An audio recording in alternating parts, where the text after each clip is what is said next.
परमात्मा कहते हैं राम रटत कन्या भली, क्योंकि वो दुख का कारण नहीं बनेगी। और साकट भला नापूत, बेटा वो साकट कहते हैं इसे बेटे की जरूरत नहीं जो भक्ति ना करता। और वो लड़का जो भक्ति नहीं करता वो कैसा है आपके लिए, जैसे छेरी के गल में गलथना जिसमें दूध न मूत, यानी किससे काम का भी कोई नहीं। तो कहने का भाव ये है पुण्यात्माओं कि वो बकरी के गल में थन जय आकार का खाल लटकता है, वो उसके गल में व्यर्थ का वजन है, वो यूजलेस है और दुख है उसको, क्योंकि वो एक वजन ठाए फिर रही है। तो ऐसे वो पुत्र जो साधना नहीं करता, वो माता पिता के सिर पर ऐसे बोझ समझ लो जो भक्ति करते हैं। और पुत्र भक्ति नहीं करता, बेटी भक्ति करती है तो वो अच्छी है, वो हमारे लिए सुखदायी है, क्योंकि उसके आने वाले प्रारब्ध के कर्मों में परमात्मा इंटरफेयर करेगा और उसको सुखी रखेगा। कबीर परमात्मा कहते हैं, एक उदाहरण देते हैं, पात जड़नता ये कहे सुन भई तरवर राय, अब के बिछुड़े नहीं मिले ना जाने कहां गिरेंगे जाए।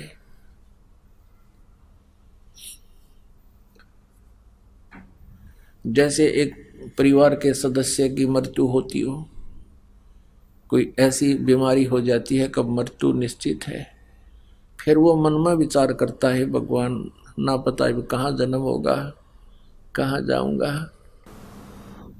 तो यहाँ परमात्मा याद दिलाते हैं कि पात जड़नता यूं कहे सुन भई तरवर राय, अब के बिछुड़े नहीं मिले ना जाने कहाँ गिरेंगे जाए। अब तरवर यानी पेड़ उसको कहता है, तरवर कहता पात से सुनो पात एक बात, यहाँ की तो यह है रीति है एक आवे एक जात। यहाँ की ऐसी परंपरा इस काल के लोग की, यहाँ की यह रीति है, यहाँ का ऐसी ही व्यवस्था है, ये अटल व्यवस्था है यहाँ की कि जिसका जन्म हो गया मृत्यु अवश्य होगी। तो वो स्थान कहाँ है जहाँ ऐसी व्यवस्था नहीं है, क्योंकि हम कोई भी मृत्यु नहीं चाहता। पता मृत्यु भी कोई चीज है, और किस लिए, जब आज हम कितने अपना चाहे दुखी हैं चाहे सुखी हैं, परिवार है, संपत्ति है छोटी मोटी जैसी भी है, अब हम देख कितने खुशी खुशी रह रहे हैं, अरे एक मिनट में मृत्यु हो जाती है। तो ये क्या हमारे साथ एक बहुत बड़ा धोखा है, हमारे को कति मूर्ख बना रखा है चौड़े में। प्रतिदिन हम देखते हैं उसका पुत्र मर गया, उसकी पुत्री मर गई, उसका दो परिवार के सदस्य एक एक्सीडेंट में मर गए, अपना डर गति नहीं, अपनी चिंता नहीं, हम फिर भी ऐसे मस्ती में रहते हैं। परमात्मा कहते हैं मौत बिसारी बावड़े तो अचरज कर दिया कौन, तन माटी में मिल जाएगा जो आटे में लौन। एक बार युधिष्ठिर जी से यक्ष ने प्रश्न किए थे कि इस विश्व में सबसे बड़ा आश्चर्य क्या है। युधिष्ठिर जी ने उत्तर दिया था कि सबसे बड़ा आश्चर्य ये है कि हम प्रतिदिन अन्य को मरते हुए देखते हैं, परंतु अपने मरने की चिंता कभी नहीं होती। तो यहां परमात्मा कबीर जी कहते हैं कि मौत भूल गया बावड़े, तने अचरज किया कौन, और तन माटी में मिल जाएगा जो आटे में लौन।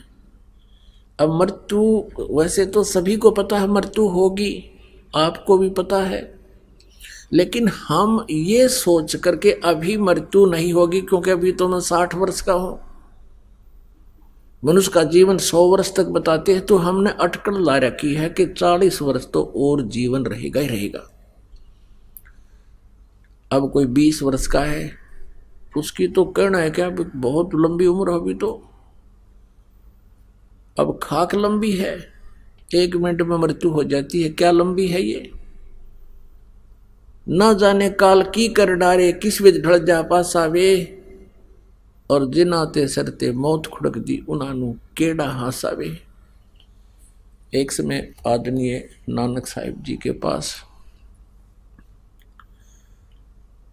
जैसे भक्तजन जाते हैं संतों के दर्शनार्थ, कुछ तो अनुयायी होते हैं, कुछ अन्य आ जाते हैं श्रद्धालु। वो पूछते हैं कि हे प्रभु, आप कभी हमने यानी खुशी दिखाई नहीं दिए, कोई विशेष आपके चेहरे पर विशेष खुशी के चिन्ह नहीं, आप मायूस से रहते हो, क्या कारण है?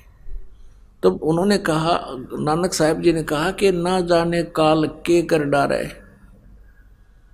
और किस विध ढल जा पासावे, जिन्ना ते सरते मौत खुड़क दी उन्होंने केड़ा हसावे।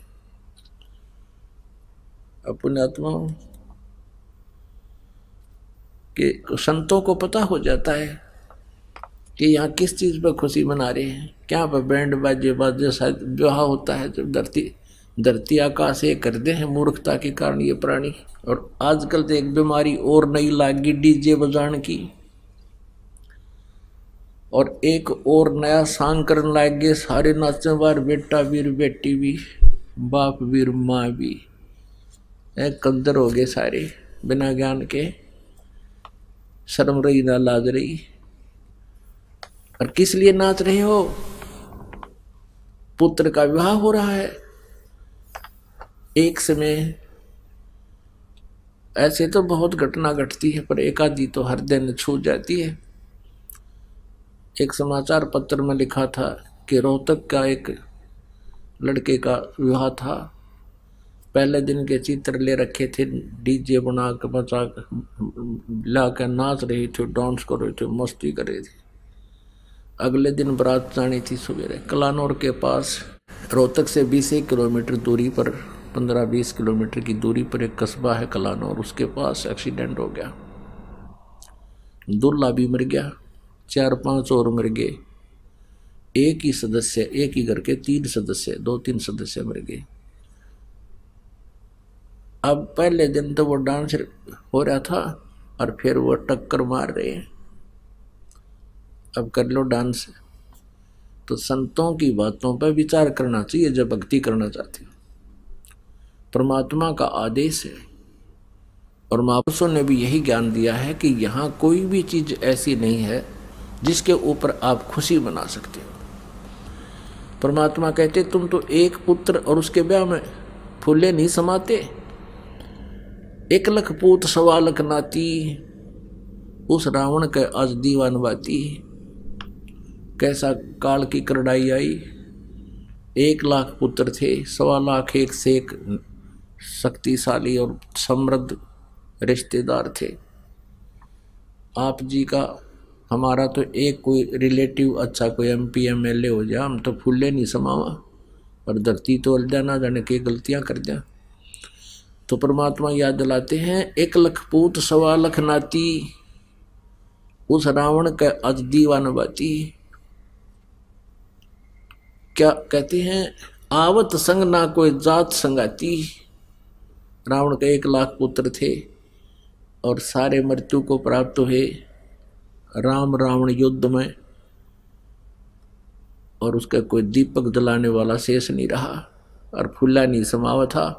मेरे 1 लाख बेटे, किसी का एक पुत्र हो जाता है तो वो एक बड़ा खुशी हो जाता था। और अभी 20-30 वर्ष पहले, 40 वर्ष पहले तो जितने पुत्र हो जाए उतने थोड़े, और जितने ज्यादा पुत्र हों उतना गुणा खुश, फूला नहीं समावा मानस। व्यक्ति की ऐसी स्थिति थी। अब परमात्मा कहते हैं 1 लाख पूत 1.25 लाख नाती, उसका कोई दीपक लाने वाला नहीं। इस काल के लोक में किस वस्तु को तुम अपनी मान कर बोल रहे हो भगवान, और बैठ गए जम के यहाँ पर, ये स्थान तुम्हारा नहीं है, ये ठिकाना तुम्हारा नहीं है। या तो मनुष्य जीवन इसलिए मिला था कि आप परमात्मा को याद करो, भक्ति करो। परमेश्वर कबीर जी ऐसे बताने आए थे अपने बच्चों को कि तुम मेरी संतान हो, तुम सतलोक में रहा करते थे, वहां तुम्हारी जन्म मृत्यु नहीं होती थी और वहां कोई कष्ट नहीं था, किसी चीज का अभाव नहीं था, अकाल नहीं गिरते थे, फ्लड नहीं आते थे, भूकंप नहीं आते वहां पर। सदाबहार पेड़ वृक्ष, सदाबहार हर वस्तु, तुम उसको छोड़कर वो सुख यहाँ तलाश कर रहे हो। ये यह तलाश, ये सुख नहीं है। वहाँ सबका अमर शरीर है, आपका परिवार है, आपके वहाँ पूरे महल के महल खाली पड़े हैं, बहुत सुंदर महल है वो, जहाँ से आप अपनी गलती से छोड़ कर आ गए। इस काल ने आपको बहका लिया, बड़े सुंदर बाग बनाऊंगा, बगीचे बनाऊंगा, ये करूंगा। हम जो वहाँ से पुण्य लाए थे वो भी खर्च करवा दिए इसने, यहाँ पर लूट लिया अपने को। अब आपको भक्ति करा के उतना ही धनी बनाकर, जितने आप वहां से धन लेकर आए थे उतना ही धनी बना करके, और इसका भी कर्जा उतार के तब सतलोक ले जाया जाएगा। परमात्मा कहते हैं, कहे कबीर अंत की बारी, लास्ट समय में, अंत समय में मृत्यु की होगी तब, हाथ झाड़ जैसे चला जुआरी। जैसे कोई जुए में हार जाता है लाखों रुपए, और फिर हाथ मसलता जाता है, नाश हो गया, अरे नाश हो गया, सब कुछ लुट गया। कहते हैं जो भक्ति सत नहीं करते, सत साधना नहीं करते, कहे कबीर अंत की बारी, हाथ झाड़ जैसे चला जुआरी, ऐसी दशा होगी। तो यहाँ हम खुशी जो मनाते हैं, हम किसी वस्तु के ऊपर एक विशेष प्रक्रिया करते हैं, जन्मदिन मनाते हैं, उसमें भी पता नहीं के सांग करते, बेमतलब की बकवादे हैं। भगवान ने पुत्र दे दिया, पुत्री दे दी, उनका पालन पोषण करो, उनका पढ़ाओ लिखाओ, और फिर उनको भक्ति कराओ, साथ ही साथ उनके अच्छे संस्कार बनाओ उन बच्चों में, इतना सा काम है।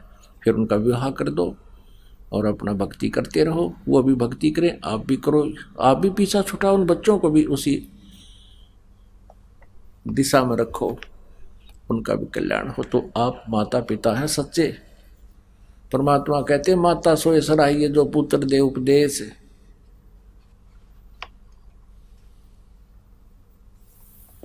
और कहा कि नहीं तो सभी व्यभिचारिणी, यूं कहते हैं शेष कहते हैं, परमात्मा कहते हैं, माँ वाह सराहिए जो अपने पुत्र पुत्री ने, बच्चे को ज्ञान देख बेटा भक्ति करनी चाहिए, ये कुछ दिन का जीवन है, तुम्हारा जीवन सफल होगा, यहाँ भी सुखी रहोगे, सतलोक चले जाओगे। और नहीं तो कहते हैं फिर वो माँ अच्छी नहीं। ऐसे ही पिता के बारे में कहा है कि बच्चे को, अपने को, संतान को, बेटा बेटी को भक्ति पर अवश्य लगाए, ताकि उससे क्या होगा कि आपका 90% भार कम हो जाएगा, जो टेंशन आपको बढ़नी थी। बच्चे भक्ति करेंगे, परमात्मा उनका साथ देगा, नियम में रहेंगे। तो देखो, जब तक हम मर्यादा में रहेंगे परमात्मा आंच नहीं आने देगा। और हम नियम भंग कर देते हैं, क्योंकि हम ऐसे समाज में रह रहे होते हैं कि वो समाज उस संसारिक क्रियाओं को ही उत्तम मानता है। उनसे हटकर कोई क्रिया करता है तो उनको अच्छा नहीं लगता, और वो आपको भी अपने ही बहाव में बहा लेते हैं। ऐसा नहीं होना चाहिए, दृढ़ होना पड़ेगा, परमात्मा के वचन पर रुकना, आपने उस पर स्टैंड करना पड़ेगा। जो गुरु वचन पर डट के कट के फंद 84 के ऐसे। तो नानक साहब जी कह रहे थे कि ना जाने काल की कर डारे, किस विध ढल जा पासा वे, और जिनाते सरते मौत खुड़क दीवानों के डा हासा वे। फिर नानक जी से पूछा कि हे प्रभु, क्या आप सदा ऐसे ही रहते हो? नानक जी ने कहा, भी ना जाने यहाँ के बिजली गिर जा, किस चीज पर खुशी मनाऊं?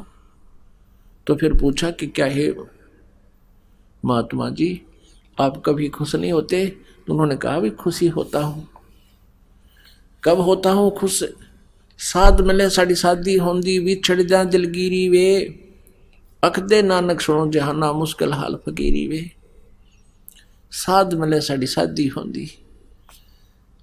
नानक जी कहते हैं कि जब मेरे बच्चे साध, हमारे भक्त साधक, साध सोए जो सीधा चाले, बुराइयां त्याग दे, बकवाद नहीं करता, वो साधु होता है, संत होता है, भक्त होता है।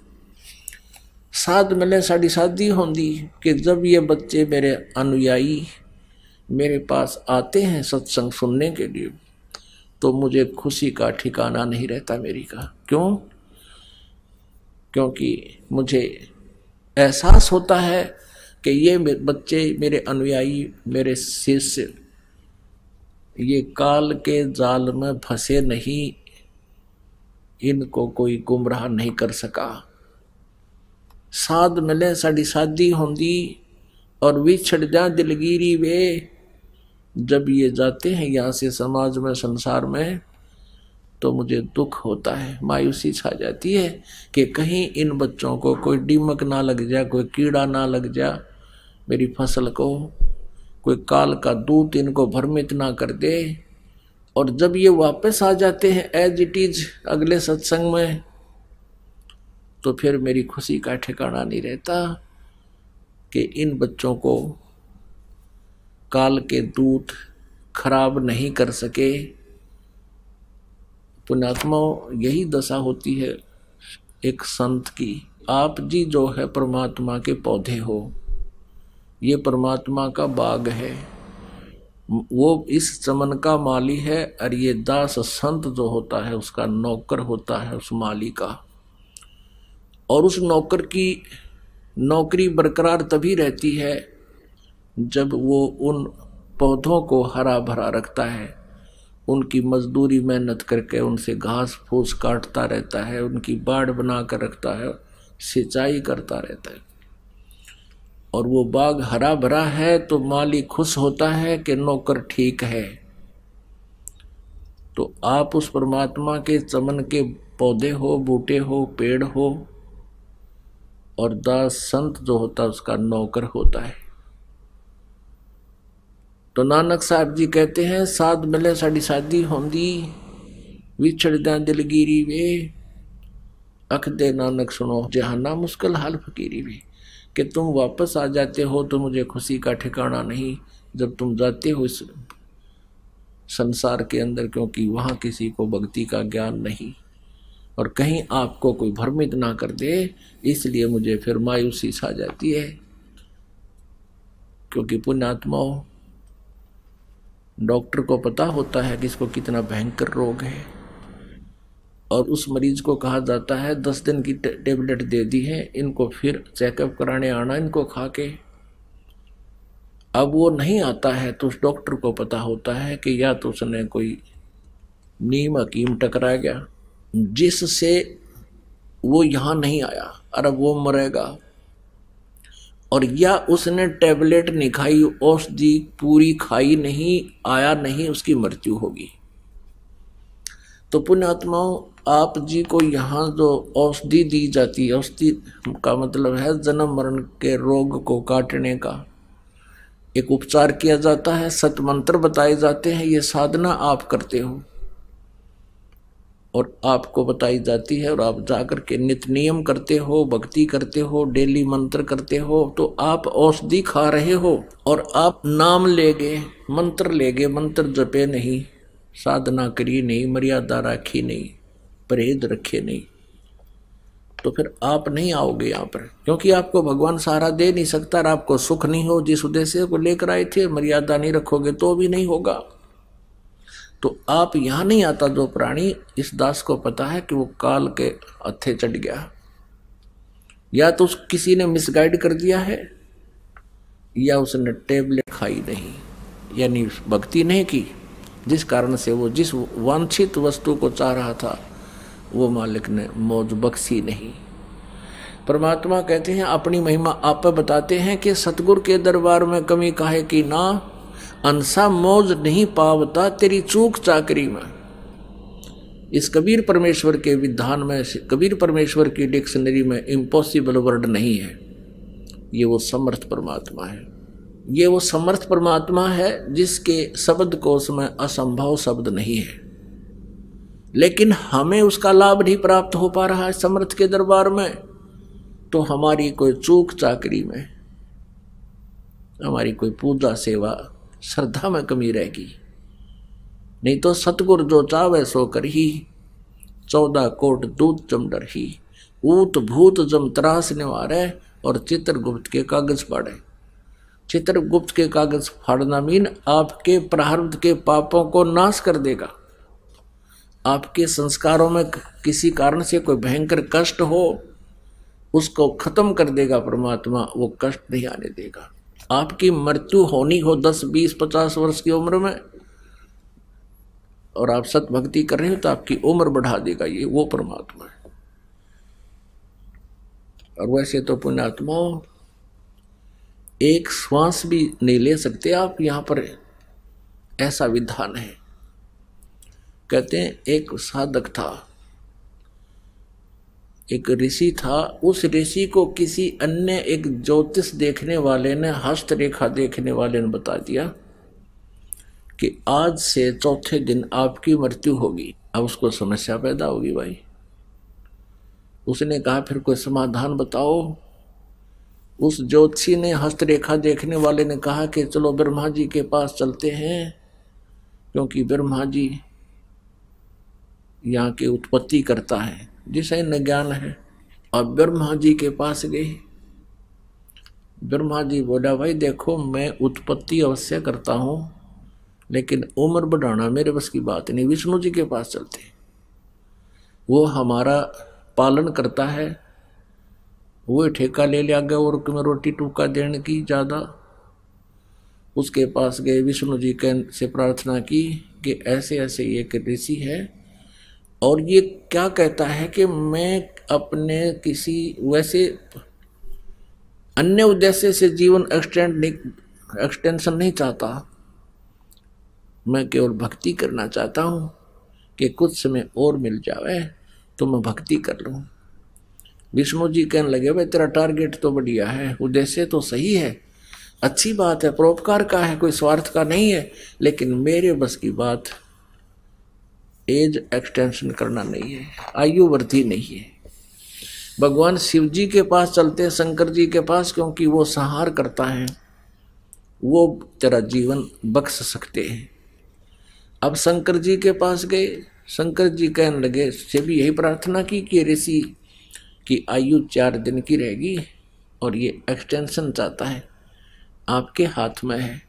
शंकर भगवान कहने लगे भाई बात तो इसकी ठीक है, परंतु मैं तो जैसा आदेश, जिसका समय जब आ गया तो मैं तभी मारता हूं, ऐसे नहीं मार सकता किसी को। अब ये 3रा दिन हो गया।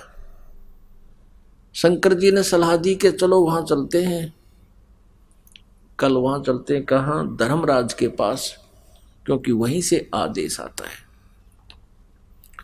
किसी को मारने का। अब धर्मराज एक न्यायाधीश होता है, यहाँ काल का न्यायाधीश है वो, 21 ब्रह्मांड का।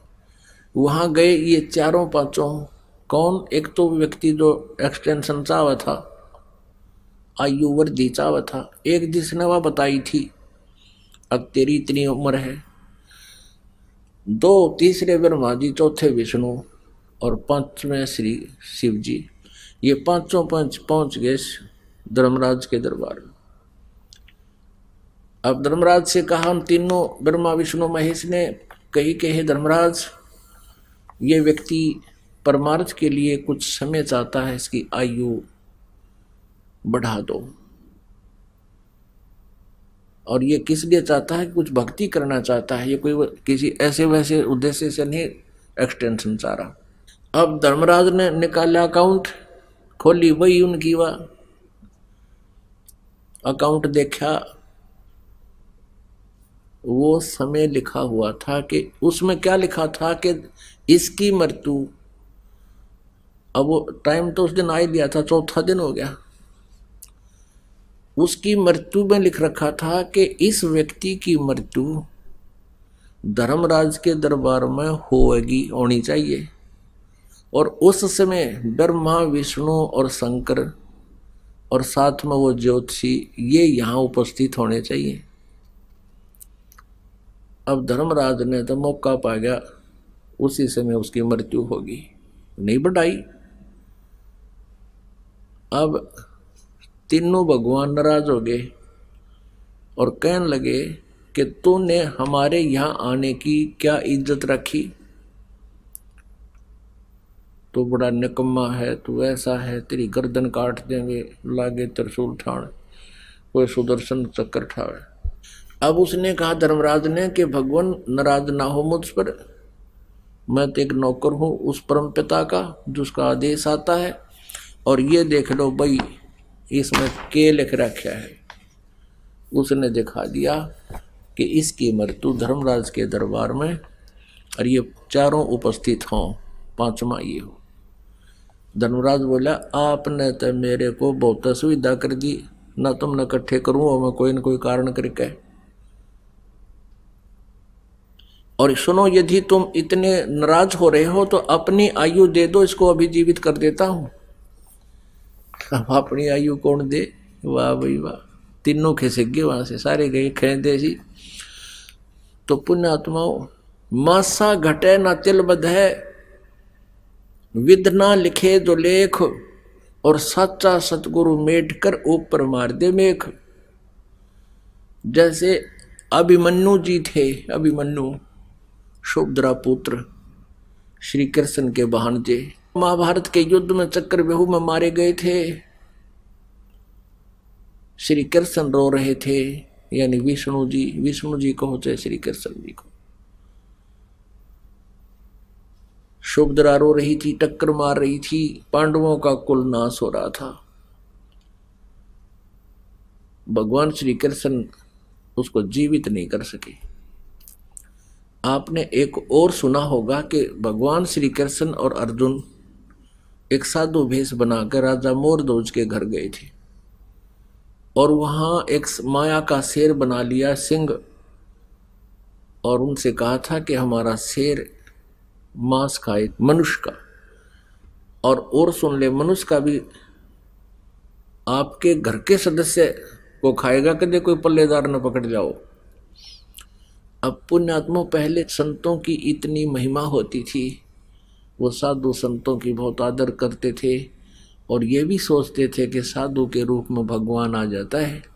तो मोरध्वज ने जो कहा कि जैसे आप, मोरध्वज ने कहा जैसा आप कहोगे वैसे होगा। तो मोरध्वज ने श्री कृष्ण जी के कहने से कि अपने पुत्र को काट के मेरे शेर को, सिंह को खिला दे।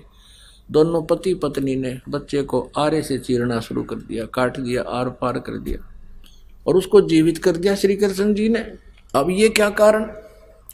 जब तक इन किसी प्राणी के श्वास हैं तो उसको ये जीवित कर सकते हैं, अगर उसकी आयु नहीं है तो ये जीवित नहीं कर सकते। तो यही कारण था कि अभिमन्यु की आयु शेष नहीं थी, उसकी मृत्यु संस्कार इतना ही था उसका जीवन, और ताम्रध्वज की आयु शेष थी, उसको काट के जीवित कर देना इनके लिए कोई बड़ी बात नहीं, भगवान की सिद्धि है। जैसे एक समय एक कश्यप नाम के ऋषि थे, और वो चले जा रहे थे कहाँ? राजा परीक्षित के पास। कारण क्या था? उसको पता लग गया था कि राजा परीक्षित को 7वें दिन सर्प डसेगा, और वो भी तक्षक, यानी बहुत भयंकर, इन तक्षक सांप बहुत भयंकर विष वाला। और उस तक्षक को पता लग गया कि कश्यप ऋषि आ रहे हैं, और सुना है कि वो उद्देश्य क्या लेके आ रहे हैं कि मैं उस ऋषि को डसूंगा, ये जीवित करेगा। और मेरे को आदेश मिला है एक अन्य ऋषि का कि तुझे तक्षक डसेगा परीक्षित, और मैंने नहीं डसा, तक्षक सोच रहा है, तो वो ऋषि मुझे श्राप देगा। इस डर से उसने कश्यप ऋषि से पूछा, हे ऋषि जी आप कहाँ जा रहे हो? मानव शरीर धारण करके सर्प ने पूछा। कश्यप ने कहा कि मैं जा रहा हूँ राजा परीक्षित के पास। उद्देश्य क्या है? उद्देश्य यह है कि उसको तक्षक सर्प डसेगा और मैं उसको जीवित कर दूंगा, जिससे राजा मुझे घना धन दे देगा, मुझे बहुत धन देगा। इस उद्देश्य से जा रहा हूं। तक्षक ने कहा कि मैं वही तक्षक हूं और आप वहां ना जाओ, मैं आपको धन दे दूंगा, मेरे पास बहुत हीरे मणि जवाहरात हैं, तुझे दे दूंगा, तो उसको जीवित ना करना। तो कश्यप ऋषि कहने लगे कि मैं उनको जीवित अवश्य करूंगा, क्योंकि बहुत अच्छे राजा हैं और जो धन राजा देगा वो तू नहीं दे सकता। अब तक से कहने लगा भाई तू एक परीक्षा करा दे मेरे को, मैं इस पेड़ को डस दूंगा। एक वृक्ष था हरा भरा मोटा तगड़ा, और ये कति जल जाएगा, सूख जाएगा 1 सेकंड में, तो इसको फिर हरा भरा करके दिखा दे, मैं मान जाऊंगा। वो कहने लगा कश्यप के कर तू डस। अब तक्षक ने उसको डंक मार दिया वृक्ष को, वो एकदम सारा काला हो गया और कति जल गया, सूख गया। कश्यप ऋषि ने अपने मंत्र से उस पर मंत्र बोलकर जल छिड़क दिया, वो वैसा ही हरा भरा हो गया। तब तक्षक हाथ जोड़ के खड़ा हो गया, ऋषि जी वहां ना जा तू, और ये मैं तेरे को धन दे दूंगा, मान जा मेरी बात। अब कश्यप ऋषि ने देखा ध्यान से कि उसने सोचा यूं तो देख लो उस परीक्षित की आयु भी शेष है कि नहीं। तो क्या देखा उसने, अपनी दिव्य दृष्टि से, सिद्धि होती है, उसने देखा कि परीक्षित का प्रारब्ध भी ही इतना है, आगे उसकी आयु शेष नहीं है। तब उसने कहा कि ठीक है, मैं उसको जीवित नहीं करूंगा, आप मुझे धन दे। अब ये स्वार्थी उस तक्षक सर्प से धन हीरे मणि लेकर वापस आ गया। अब उसको ये पता लग गया कि परीक्षित का जीवन ही इतना आगे बढ़ा नहीं सकता। अपने आत्मा इन नामरे सीखा करते, अरे ये डोवे डले है तेरा गजब भैया, 10-10 साल 12-12 वर्ष बैठ कर नौकोटी साधना करके सिद्धि प्राप्त कर ली, और वह भी क्या विस्तारण का जाड़ा लाना सीख गया किस्म का, और उसके बदले पीछे लेने चाल पड़ा। और जब पता लगा कि उसको वो जीवित हो नहीं सकता क्योंकि उसकी आयु नहीं है, तो सौदा वहां पटा लिया। ये ऋषि थे हमारे। अपन आत्माओं जब आप तत्व ज्ञान से परिचित हो गए, जब पता चलेगा ये किसे ऋषि थे, ये तो माया के पुजारी थे। कहते हैं तत्व भेद कोई ना कहे रे झूम करा, ये पैसे ऊपर नाच सुनो रे झूम करा। एक समय एक गांव में एक मनीराम नाम का ब्राह्मण सत्यनारायण की कथा प्रारंभ कर दी उसने, और 30 दिन के लिए रख दी। उसने सोचा 30 दिन गांव में रोजाना 10-10 20-20 रुपये आएंगे, तो भी 30 दिन में 500-600 रुपये तो होंगे। इस उद्देश्य से लंबा टाइम रख दिया, और अच्छे श्रद्धालु व्यक्ति होते थे, उन्होंने कर दिया शुरू। उसी गांव में एक 2-3 नालायक आदमी थे। उन्होंने सोचा कि भाई यो ब्राह्मण 30 दिन हो गए, इसने गांव से पैसे लेकर जाएगा, जिस दिन उसकी कथा का भोग पड़ना था 30 दिन के बाद, उस दिन उस सारे महीने में 30 दिन में मनीराम ब्राह्मण को केवल 30 रुपये ही दक्षिणा आई। वैसे तो बहुत पुरानी बात है, 30 रुपये चांदी के बहुत गणे होते थे। आज के तो मेरे ख्याल में वो 30,000 रुपये हो जाए, जो उस समय 30, क्योंकि उस समय तो 1 रुपये की भैंस आया करती, जो आज 40,000 में आवे। फिर भी क्या हुआ कि 30 रुपये टोटल आए पूरे महीने में, 30 दिन कथा करी।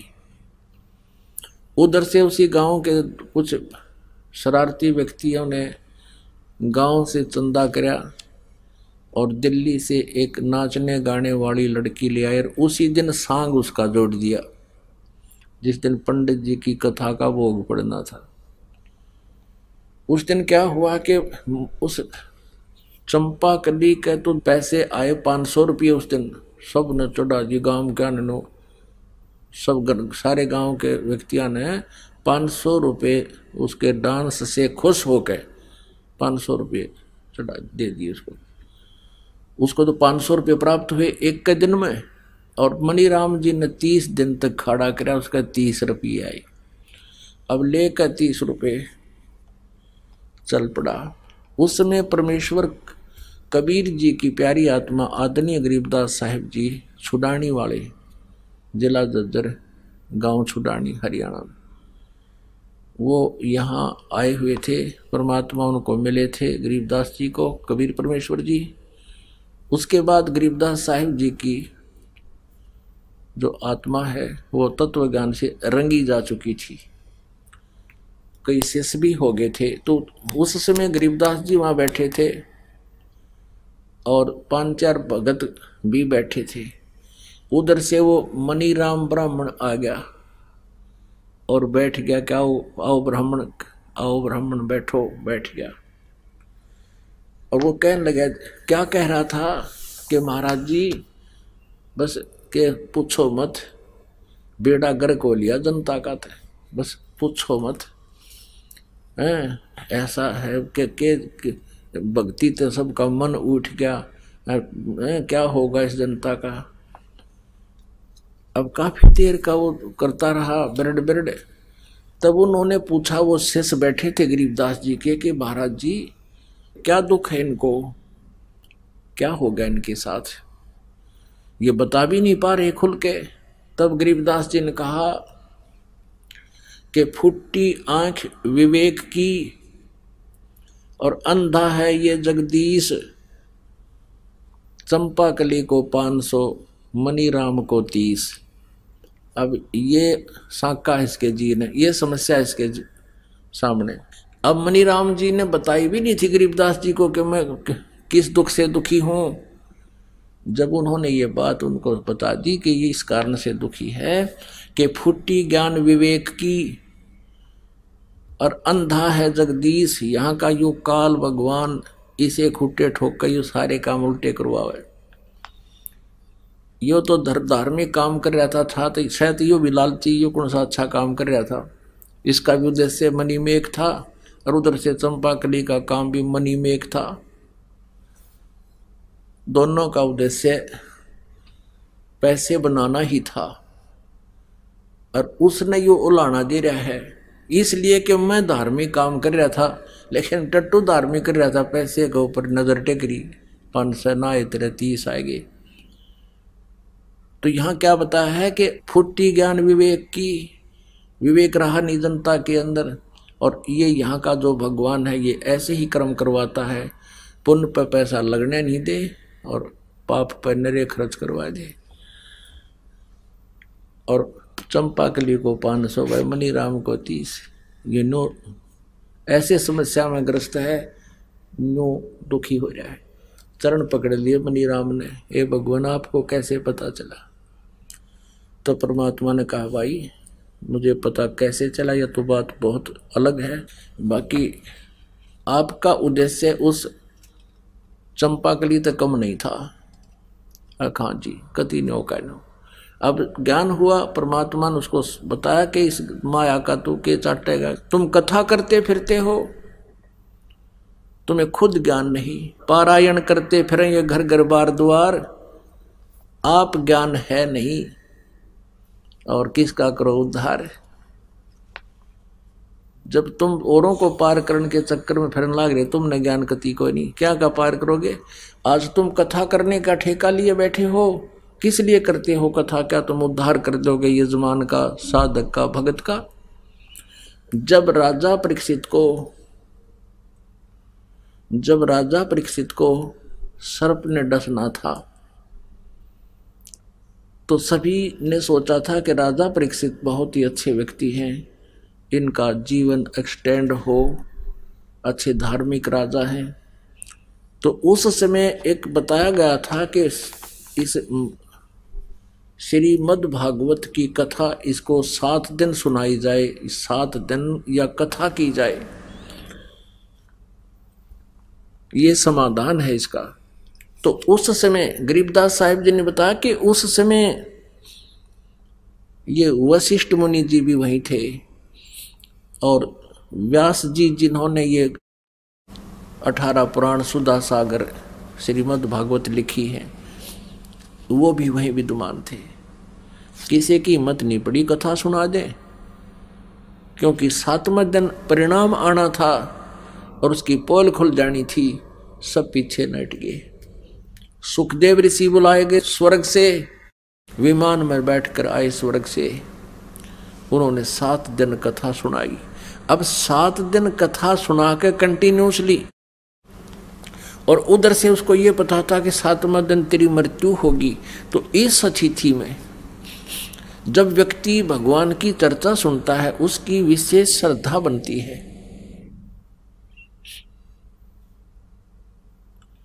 उसकी विशेष श्रद्धा बनती है। उसको पता 7वें दिन तू जागा रहेगा नहीं, तो वो पल भी ध्यान नहीं हटाता वहां से।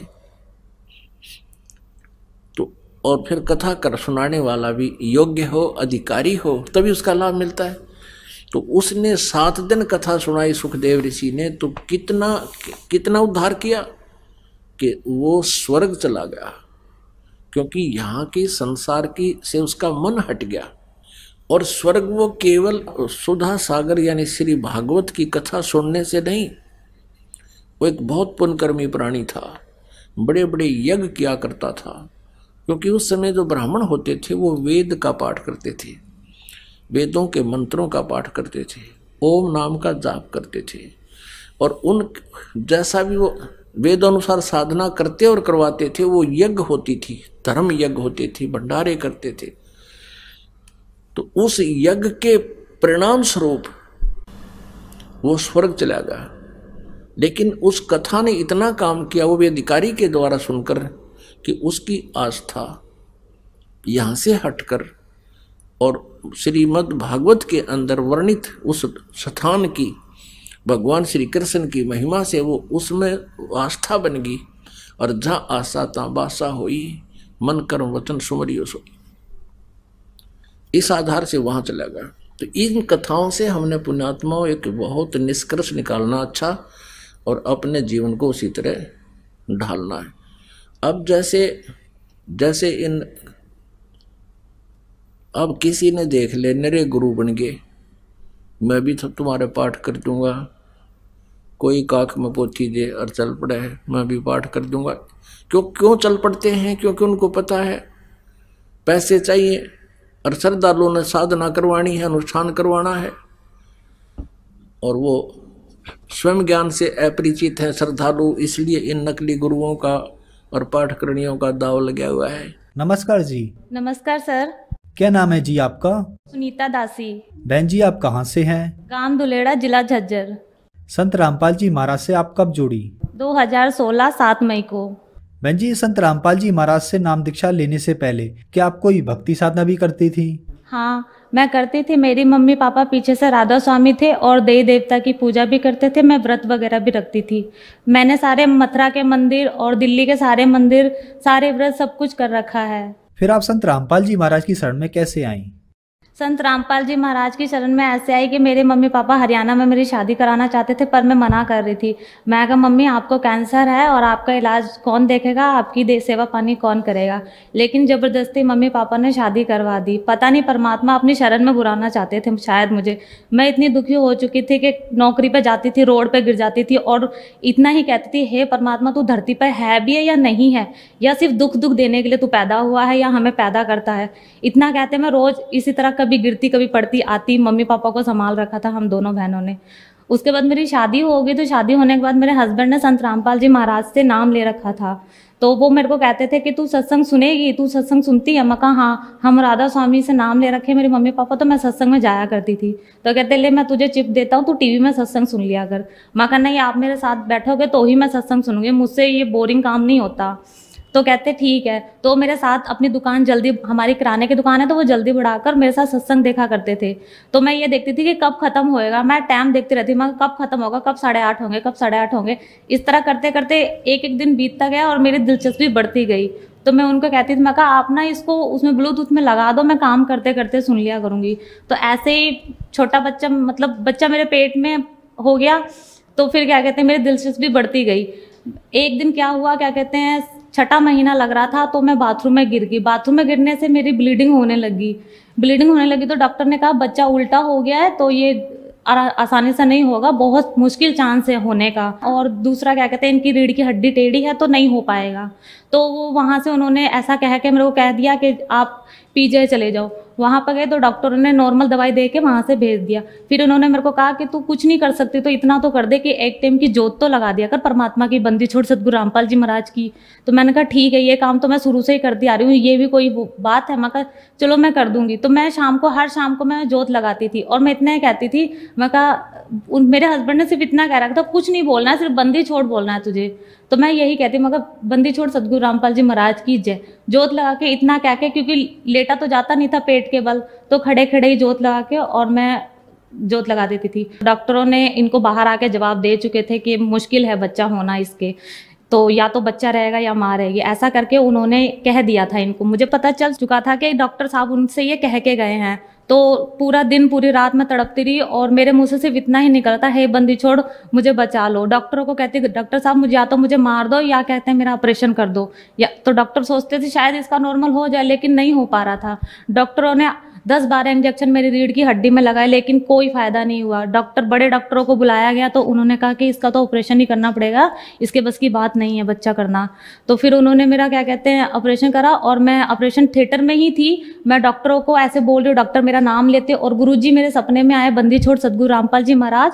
उन्होंने मेरे को इस तरीके से आशीर्वाद दिया और ब्लैक कलर की जैकेट थी, व्हाइट कलर का कुर्ता था और सफेद बाल थे और ऐसे मुस्कुरा रहे थे जैसे पता नहीं कि मेरे सामने क्या आ गया है, एकदम जैसे बहुत तेज रोशनी में, और मुस्कुरा के मेरे को आशीर्वाद दे के चले गए।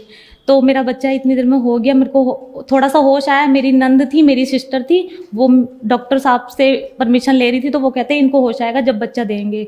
तो फिर क्या कहते हैं मेरी दीदी ने मुझे आवाज़ लगाई कि सुनीता इसको ले जाए। तो मैंने एक आँख खोल के मैंने हाथ से इशारा किया, ले जाओ, ऐसे करके मैंने इशारा कर दिया। फिर अगले दिन मेरे हस्बैंड आए मेरे से मिलने के लिए, तो मैंने कहा आपके गुरुजी मेरे सपने में आए थे संत रामपाल जी महाराज।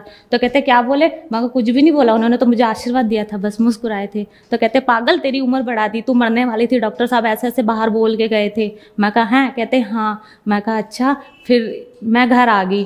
22 दिन बाद घर आई तो हॉस्पिटल में भी गांठ थी, लेकिन वहाँ पे दूध निकल रहा था मेरा। घर आते ही छाती में ऐसे गांठ बन गई जैसे किसने ईंट रख दी हो मेरी छाती के अंदर। ऐसे ईंट रख दी कि हजारों सुई चुभ रही हैं, ना तो वो दर्द था ना तो वो पता नहीं क्या चीज़ थी, जैसे कोई हजारों लोग मेरी छाती के अंदर सुई चुभा रहे हैं और ब्लीडिंग निकले। और डॉक्टर कहते हैं दूध निकालो और फेंक दो, और जबकि मैं दूध भी निकाल के फेंक रही थी मशीनों से, और डॉक्टरों ने जो दवाई दे रखी थी उनसे दूध पिघल रहा था और मैं उनसे निकाल के फेंक रही थी। तो फिर क्या कहते हैं ऐसे ही घटना घटती गई। तो दिल्ली में क्या कहते हैं दीनदयाल उपाध्याय हॉस्पिटल है हरिनगर में, वहाँ पे मेरी मम्मी लेके गए, बड़ा हॉस्पिटल है वो भी। तो वहाँ भी डॉक्टरों ने कहा कुछ नहीं है, खाली दूध जम रहा है। उन्होंने देख के बड़े डॉक्टरों ने मुझे वहाँ से भेज दिया। फिर हमारे वहाँ पे प्राइवेट हॉस्पिटल है, तो मम्मी पापा वहाँ लेके गए। तो वहाँ पे भी क्या कहते हैं उन्होंने कहा कुछ नहीं है, खाली दूध जम रहा है और कोई बात नहीं है, ये दूध बच्चा छोटा दूध पी नहीं रहा इसलिए ये वो हो रहा है। पीजीआई में भी लेके गए, वहाँ पे भी उन्होंने यही कहा। घर के गाँव में जो जहाँ मेरी शादी हो वहाँ पे जो हॉस्पिटल है वहाँ पे खाली नींद का इंजेक्शन लगा देते, सुबह भी लगा के जाते, वो मेरे को दिन में भी लगा के जाते, रात को भी लगा के जाते, लेकिन मुझे नींद एक पल नींद नहीं आ रही थी। इतनी भयंकर बीमारी थी, पता नहीं कांटे थे कि क्या था मेरे शरीर के अंदर, मुझे खुद को नहीं पता। फिर मेरे हस्बैंड मुझे हार के कहते, जब मैं रो गिड़गिड़ाऊं मौत मांगू, तो मेरे को कहते चल मैं तुझे नाम दिला देता हूँ। तो मैं हार चुकी तो थी, जिंदगी से मुझे प्यार ही नहीं था, मतलब मैं मरने वाली थी, यूं समझ लो। मैं यूं ही कहती थी मुझे मार दो जी, मेरा गला घोट दो और बच्चे को या तो आप रख लेना या मम्मी पापा को दे देना। इतना कह के मैं रोती रहती थी, रात दिन तड़पती रहती थी, ना कुछ खाती थी ना कुछ। मैं कहा कभी दूध ना जम जाए, कुछ खाऊंगी तो दूध बन जाएगा, इस डर से मैं कुछ खाती भी नहीं थी। और ऑपरेशन से तो बेबी हो ही रखा था, तो इसलिए ना तो चलना मेरे बस की था ना बेबी को उठाना मेरे बस की था, इतनी मैं हार चुकी थी। फिर ये मुझे लेके गए संत रामपाल जी महाराज से नाम दीक्षा दिलाने रोहतक में। तो फिर जैसे ही गुरुजी ने मुझे नाम दिया, एलईडी के थ्रू उन्होंने मुझे नाम दिया था। तो जैसे उन्होंने नाम दिया, जैसे मैंने क्या कहते हैं प्रसाद लिया और नाम दीक्षा लेती, ऐसे लगा जैसे पता नहीं मेरे शरीर में क्या था, जैसे मैं बिल्कुल हल्की होगी। बहुत सारा वजन मेरे ऊपर लाद रखा था किसी ने और मैं हल्की होगी। बस मैं वहीं से मैं 2 मिनट बैठी और बैठने के बाद भगत जी ने कहा आप जाओ। संत रामपाल जी महाराज से नाम दीक्षा लेने के बाद क्या आपको कुछ लाभ भी प्राप्त हुए? सर पहला लाभ तो ये हुआ परमात्मा का नाम लेने के बाद कि क्या कहते हैं मेरी छाती में जो चीज़ लगती थी ना, जो पता नहीं क्या चीज़ थी, शायद उपरा था, मैं जानती हूँ मेरे ऊपर उपरा हो रखा था। भूत प्रेत की समस्याएं थी, जो क्या कहते हैं होने से पहले भी मुझे हो रहा था, लेकिन उस समय तो मुझे बहुत ही होने लग गया था। तो जो नाम दीक्षा लेने के बाद वो एकदम हल्का हो गया। मैं बता रही हूँ ना, जिस तरह मैंने गुरुजी ने मुझे नाम दिया तो ऐसा लगा जैसे मेरे शरीर से कोई बोझ उतर गया, मैं हल्की होगी, बहुत हल्की होगी। तो इस तरीके से मेरे को लाभ मिला। फिर क्या कहते हैं इस बीमारी से मुझे छुटकारा मिला। मैं नाम लेने के बाद, मम्मी के घर जाने के बाद, तो वहाँ पे मेरी सिस्टर आई थी छोटी वाली, तो उसके फ़ोन में मूवी थी। वो कहती तू मूवी देखती है? मैं कहा नहीं, तेरे जीजा जी ने मना करा है कि मूवी देखेंगे तो नाम टूट जाएगा। फिर वो कहती ले तू देख, अक्षय कुमार की नई मूवी लगी है। तो मैं देखने लगी उसके फ़ोन में, तो थोड़ी सी देख ली, थोड़ी सी सुबह, थोड़ी सी शाम, थोड़ी सी, ऐसे करके मैं रात को पूरी मूवी करके सो गई। जैसे मैं सुबह उठी तो मम्मी ने चाय दी कि बेटा उठ जा, चाय पी ले। मैंने चाय पी, तो मैं चाय पी रही हूँ और कह रही मम्मी मुझे पहले जैसी चीज़ें लग रही हैं छाती में। मम्मी कहती बेटा ऐसे हो रहा होगा। मगर नहीं मम्मी लग रही हैं, ऐसे पीते जा रही। एकदम मैंने हाथ से कब छोड़ दिया, बोला मम्मी मुझे मार, मैं मर गई, मेरे को पहले जैसी लग रही, मैंने क्या कर दिया। ऐसे करके फिर मैं बहुत जोर जोर से रोने लगी। मेरी पापा और दीदी मेरे को हॉस्पिटल लेके गए। वहाँ लेके गए, डॉक्टरों ने क्या कहते हैं प्राइवेट हॉस्पिटल में लेके गए थे, तो उन्होंने नींद का इंजेक्शन लगा दिया और गोलियां भी दे दी नींद की, और ग्लूकोज भी चढ़ा दिया। ना तो मुझे नींद आई और ना ही मुझे कोई फर्क पड़ा। मैं रोने लगी बहुत जोर जोर से, मम्मी मुझे मार दो, मुझे पहले वाली बीमारी शुरू हो गई है। मैंने कहा मम्मी आपके घर में कुछ है, मुझे यहाँ आते बीमारी शुरू हो गई है, मुझे आया हुआ एक दिन नहीं हुआ। ऐसे करके मम्मी ने कहा रुक जा, मैं अभय को फ़ोन करती हूँ, यानी कि मेरे हस्बैंड को फ़ोन करा। तो फिर वो क्या कहते हैं आए, उन्होंने मुझसे पूछा तेरे को क्या हुआ। मैं कहा मतलब मेरी हालत उन्होंने देखी, पहले जैसी मैं रो रही हूँ और तड़प रही हूँ। तो कहते हैं कि तूने क्या किया था। मैं कहा कुछ नहीं किया। कहते कुछ गलती की है। मैं कहा गलती नहीं की, मैंने अन्नू के फ़ोन में मूवी देखी थी। कहते तूने पूरी मूवी देख ली। मैं कहा हाँ जी। तो कहते बस तूने गलती कर दी, तूने नाम तोड़ दिया गुरुजी का, तुझे पता था ना पिक्चर नहीं देखनी है, ये सब चीज़ें नहीं करनी है। तो मैं कहा मुझसे गलती होगी, मैं क्या करूँ। मैं रोने लगी और ज़ोर ज़ोर से रोने लगी कि मैंने हाय नाम तोड़ दिया, अब मुझे नाम नहीं मिलेगा। तो कहते तू गलती मान परमात्मा से, संत रामपाल जी महाराज से प्रार्थना करके गुरुजी आज की रात दे दो, सुबह मैं आ जाऊंगी चाहे किसी भी हाल में आऊँ। तो मैंने हॉस्पिटल में प्रार्थना करी। थोड़ी जैसी मैंने प्रार्थना करी, थोड़ी देर बाद में एकदम हल्की होगी कि हाँ मेरे बिल्कुल धीरे धीरे दर्द खत्म हो गया। मैं कहा ओ जी मेरा तो दर्द खत्म हो गया। तो कहते चल अब घर चलते हैं और सुबह फिर हम अपने घर चलेंगे। फिर मैं वहाँ हॉस्पिटल से मम्मी के घर आ गई, सुबह फिर वो अपने घर ले आए। फिर वहाँ आके मैंने अपना नाम शुद्ध कराया, मैं फिर ठीक होगी। ठीक होने के बाद में भगत जी दो महीने, एक महीने की बात है, मेरा बेबी छोटा ही था, तो उसको सुसु नहीं आया। उसने पूरी रात सुसु नहीं किया, पूरी रात सुसु नहीं किया। सुबह मैं उठी तो मैंने देखा बिस्तर तो गीला ही नहीं है। मैं इनसे कह रही, मैं कहा लगता है आज अंश ने सुसु नहीं किया। तो कहते कोई बात नहीं, बच्चा है कर लेगा। मैं कहा नहीं, इसने पूरी रात बुबू पिया है, तो सुसु और लैट्रिन तो ये रोज करता है और दिन में 10-10 बार करता है। मगर डॉक्टर भी कहते हैं कि ये सुसु और लैट्रिन सही कर रहा है। मैं कहा आज इसने क्यों नहीं किया। कहते नहीं कर लेगा, तू थोड़ा इंतजार कर। फिर मैंने 10 बजे तक इंतजार करा। मैंने कहा जी इसने सुसु नहीं करा।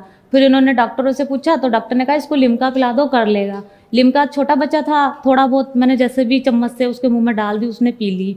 तो फिर मैंने कहा नहीं करा इसने सुसु, शाम होगी 4-5 बज गए, मैं कहा सुसु नहीं करा। फिर डॉक्टर ने गोली दी। वैसे डॉक्टर लोग जल्दी से गोली नहीं देते इतने छोटे बच्चे को, तो उन्होंने गोली दे दी कि इसमें से चौथा हिस्सा देना।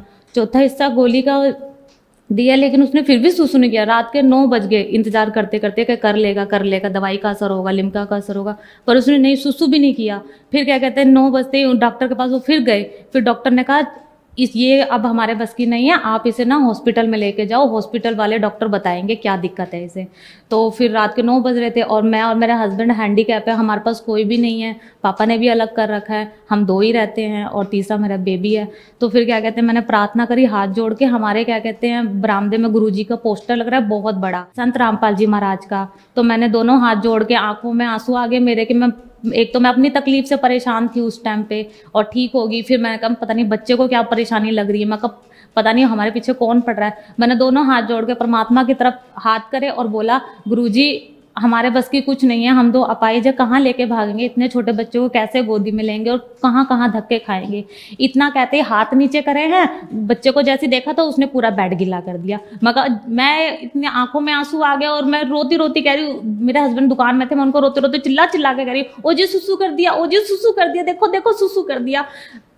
परमात्मा, मैं ऊपर दोबारा से देखी एक नजर ऐसे करके तो गुरुजी मुस्कुराए। मैं कहा देखा देखा आपके गुरुजी मुझे सपने में भी मिलते हैं। मैं कहा आप तो ऐसे बोलते थे ना कि तू पीछे से ऐसे नाम लेकर आ रही है राधा स्वामी के, तो तेरे तू भक्ति नहीं करती। मैं कहा देखो मैं भक्ति करती हूँ ना, परमात्मा को पता है। मैं कहा आपको कुछ भी नहीं पता, आपको क्या पता मैं भक्ति करती हूँ कि नहीं करती। मैं कहा आप तो मुझे ऐसे ही कहते रहते हो कि मैं मंत्र नहीं करती, मैं ये नहीं करती। मैं कहा अगर मैं नहीं करती तो परमात्मा क्या मेरे साथ ऐसा करते। मैं कहा देख संत रामपाल जी महाराज हमारे साथ है, मैं कहा देख बड़े पापा हमारे साथ है, मैं कहा देख इतना चमत्कार करा परमात्मा ने। फिर भगत जी मेरी एक बहन है पंजाब में रहती है, मेरी सिस्टर, तो वो मुझे कहती कि उसका हस्बैंड ना बहुत दारू पीता था। तो मेरे जिया जी बहुत ड्रिंक करते थे, इतनी ड्रिंक करते थे। एक दिन उसका फ़ोन आया मेरे पास, कहती कि बच्चे की फ़ीस भरनी है और उनका किराया देना है और क्या कहते हैं घर में आटा भी नहीं है, मैं कहाँ से गुजारा करूँ, मेरी नौकरी भी छूट गई सुनीता। मैं कहा दीदी मेरी एक बात मानेगी। कहती हाँ। मैं कहा तू नाम ले ले। उसने उस दिन तो मेरी बात टाल दी और फ़ोन काट दिया। फिर अगले दिन फिर मैंने फ़ोन किया, मैं कहा मैं पूछ लूँ शायद उन्होंने खाना खाया है कि नहीं खाया, नौकरी मिली है कि नहीं मिली दीदी को। तो मैंने फ़ोन करा, मैं कहा दीदी आपको नौकरी मिल गई। कहती नहीं। कह रही मुझे अगर कोई मशीन मिल जाए ना मोटर की चलाने वाली तो मैं अपना गुजारा कर लूँ। मैं कहा दीदी एक बार फिर से कह रही हूँ मेरी बात मानेगी। कहती हाँ। मैं कहा दीदी तू ना संत रामपाल जी महाराज से ना दीक्षा ले ले, देख मेरी इतनी बड़ी बीमारी तुमने अपनी आंखों से देखी ना कि मैं मौत मांग रही थी उस समय। मैं कहा तो फिर तुम्हें इतना सब्र नहीं है कि मैं जब एक ऐसी लड़की सही हो सकती हूँ, ऐसी लड़की खुश हो सकती हूँ, अपाहिज मैं तो मेरे पास तो कुछ भी नहीं था, परमात्मा ने फिर भी सब दे दिया, तो क्या तुम मेरी बात नहीं मानोगी। तो कहती चल तेरे लिए मैं ये काम कर लेती। मैं कहा मेरे लिए नहीं, आप अपने लिए करोगे। मैं कहा ठीक है चलो मेरे लिए ही कर लो। इतनी बात मैंने कह दी। तो मैंने कहा आप गुरुजी से इतना कहो, हे परमात्मा तू इस धरती पर है ना तो मुझे मशीन दिला दे। वो रात को कह के सोई और सुबह उसको मशीन के लिए पैसे किसी ने दे दिए, जहाँ से उसको मिलने थे, जहाँ उसने पहले नौकरी करी थी, तो वहाँ से उसको 5-6 हज़ार रुपये मिल गए। तो वो अपनी मोटर की मशीन ले आई। मोटर की मशीन लेने के बाद उसने क्या कहते हैं मेरे को फ़ोन किया। फिर उसने मुझसे कहा कि मुझे मशीन मिल गई सुनीता, मैंने देखा तेरे गुरुजी का चमत्कार। मैं कहा देखा ना दीदी चमत्कार। कहती हाँ। मैं कहा फिर। कहती उसने फिर अपने मुंह से ही कह दिया कि मुझे नाम लेना सुनीता, मुझे नाम सेंटर बता के नाम दीक्षा कहाँ मिलेगी। फिर मैंने भगत जी को बोला, अपने हस्बैंड को बोला, मैं कहा दीदी नाम लेना चाहती हैं। कहती वो अचंभा हो गए, कहते इतनी जल्दी तेरी दीदी नाम लेना चाहती है, वो तो नहीं मानने वाली थी। मैं कहा परमात्मा चाहे ना सब कुछ करा सकता है। मैं कहा अब मैं नहीं लेना चाहती थी ना, मैंने कहा मेरे को दिलाया ना गुरुजी ने, मैं इतनी दुखी थी। तो कहते हाँ। फिर मैंने कहा आप ना उनको नाम बताओ कि कैसे नाम मिलेगा उनको वहाँ पर। फिर वो वही तुरंत नाम लेकर आई।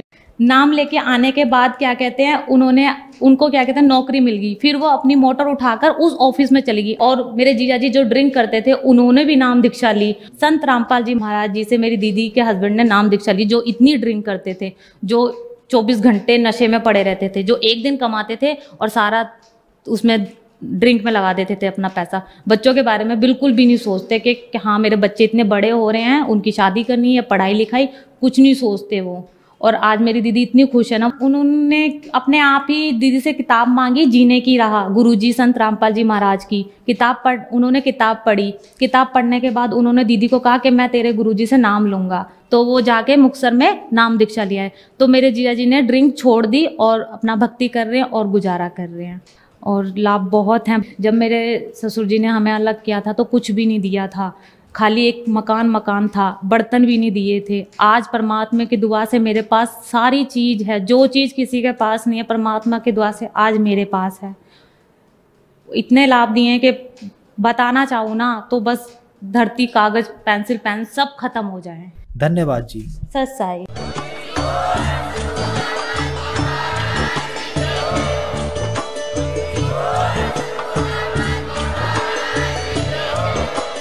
सब्सक्राइब करें लास्ट भक्ति यूट्यूब चैनल को और बेल आइकन को प्रेस करें ताकि आने वाली वीडियो की नोटिफिकेशन आपको मिलती रहे सत साहिब।